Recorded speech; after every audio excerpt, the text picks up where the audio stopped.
Hello guys, welcome back to my YouTube channel. അപ്പോൾ ഇന്നത്തെ വീഡിയോയിൽ അമ്മ ഉണ്ടാക്കുന്നൊരു റെസിപ്പിയാണ് കേട്ടോ. ഉള്ളിത്തീയലാണ് നമ്മളിന്ന് ചെയ്യാൻ വേണ്ടിയിട്ട് പോകുന്നത്.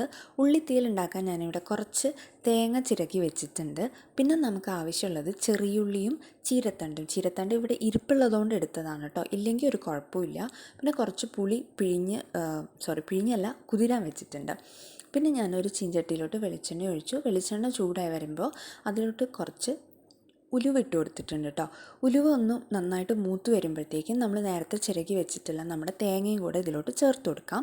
തേങ്ങ ചേർക്കുമ്പോൾ ശ്രദ്ധിക്കണം, നമ്മുടെ ഫ്ലെയിം ഉണ്ടല്ലോ, ലോ ടു മീഡിയം ഫ്ലെയിം ആക്കി വയ്ക്കാം, മറക്കരുത് കേട്ടോ, ഇല്ലെങ്കിൽ തേങ്ങ കരിഞ്ഞ് അടി പിടിച്ചു പോകും.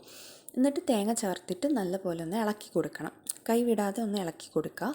തേങ്ങ നല്ലോണം ഒന്ന് റോസ്റ്റായി വരണം, ഒരു ഗോൾഡൻ ബ്രൗൺ കളറായി വരണം. ഇപ്പോൾ ലൈറ്റ് ബ്രൗൺ കളറേ ആയിട്ടുള്ളൂ, ഇതല്ല ശരിക്കും അതിൻ്റെ പാകം. നല്ല ഒരു ഡാർക്ക് ബ്രൗൺ കളർ, അതുവരെ നമ്മൾ ഈ ഒരു തേങ്ങ ഒന്ന് റോസ്റ്റ് ചെയ്തെടുക്കണം.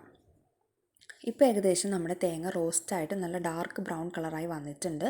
ഇനി ഇതിലോട്ട് കുറച്ച് മല്ലിപ്പൊടിയും മുളക് പൊടിയും ചേർത്തിട്ട് അതിൻ്റെ പച്ച മണം മാറുന്നത് വരെ റോസ്റ്റ് ചെയ്തെടുക്കുക കേട്ടോ. ഉപ്പും കൂടെ ചേർത്ത് കൊടുക്കണം, ഞാനത് ഇതിൽ കാണിക്കാൻ മറന്നു പോയതാണ് കേട്ടോ.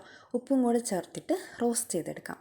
എന്നിട്ട് ഇത് തണുത്തതിന് ശേഷം ഒരു മിക്സിയുടെ ജാറിലോട്ട് ഇട്ടിട്ട് കുറച്ച് വെള്ളം, നമുക്ക് ആവശ്യത്തിനുള്ള വെള്ളവും കൂടെ ചേർത്തിട്ട് നല്ലോണം പേസ്റ്റ് ആക്കിയിട്ടൊന്ന് അരച്ചെടുക്കുക. ഇത് മാറ്റി വയ്ക്കുകയാണേ.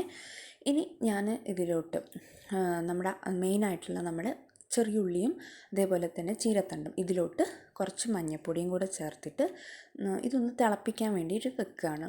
നമ്മുടെ ചീരത്തണ്ടും അതേപോലെ തന്നെ ചെറിയുള്ളിയും ഒന്ന് നന്നായിട്ടൊന്ന് വെന്ത് വരണം, അതിന് വേണ്ടിയിട്ടാണ് കേട്ടോ. ഇപ്പോൾ അത് ഏകദേശം നന്നായിട്ട് തിളച്ച് വന്നിട്ടുണ്ട്. ഇനി ഇതിലോട്ട് നമ്മൾ പുളിയുടെ വെള്ളം, പുളി പിഴിഞ്ഞ വെള്ളം കൂടെ ചേർത്ത് കൊടുക്കുന്നുണ്ട് കേട്ടോ. അതും കൂടെ ചേർത്തതിന് ശേഷം നമ്മൾ നേരത്തെ അരച്ച് മാറ്റി വെച്ചിട്ടുള്ള നമ്മുടെ ആ ഒരു തേങ്ങേൻ്റെ അരപ്പുണ്ടല്ലോ, അതിലോട്ട് കുറച്ചുകൂടെ വെള്ളം ചേർത്തിട്ട് ഒന്ന് മിക്സ് ചെയ്തിട്ട് ആ ഒരു അരപ്പും കൂടെ ഇതിലോട്ട് ചേർത്ത് കൊടുക്കുന്നുണ്ട്. ഇനി ഇതെല്ലാം കൂടെ ഒന്ന് മിക്സ് ചെയ്തെടുക്കുക, ഒന്ന് നമ്മൾ നല്ല പോലെ ഒന്ന് ഇളക്കി കൊടുക്കുക. ഇനി ഈ ഒരു കറി നന്നായിട്ട് ഒന്ന് തിളച്ച് കുറുകി വരണം കേട്ടോ, അപ്പോൾ നമ്മുടെ കറി റെഡിയാവും. ഇനി ഈ കറി ഒന്ന് തിളയ്ക്കാൻ വേണ്ടി വെക്കുകയാണേ. ഇപ്പോൾ നമ്മുടെ കറി ഏകദേശം നന്നായിട്ട് തിളച്ച് വന്നിട്ടുണ്ട്, തിളച്ച് നമ്മുടെ കറി കുറുകി വന്നിട്ടുണ്ട് കേട്ടോ. അപ്പോൾ നമ്മുടെ കറി ഇനി ഇവിടെ റെഡി ആയിട്ടുണ്ട്. ഇനി ഇതിലോട്ട് ഞാൻ കടുക് പൊട്ടിച്ച് താളിക്കാൻ വേണ്ടി പോവാണ്.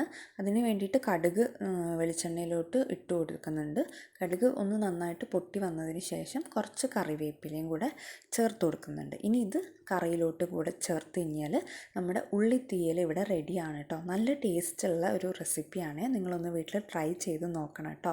അപ്പോൾ ഈ ഒരു വീഡിയോ ഇഷ്ടപ്പെട്ടിട്ടുണ്ടെങ്കിൽ നമ്മുടെ വീഡിയോ ഒന്ന് ലൈക്ക് ചെയ്യുക, ചാനലൊന്ന് ആദ്യമായിട്ട് ആരെങ്കിലും കാണുന്നുണ്ടെങ്കിൽ ഒന്ന് സബ്സ്ക്രൈബ് ചെയ്യുക. അപ്പോൾ ഇനി ഒരു നെക്സ്റ്റ് വീഡിയോ ആയിട്ട് കാണാം.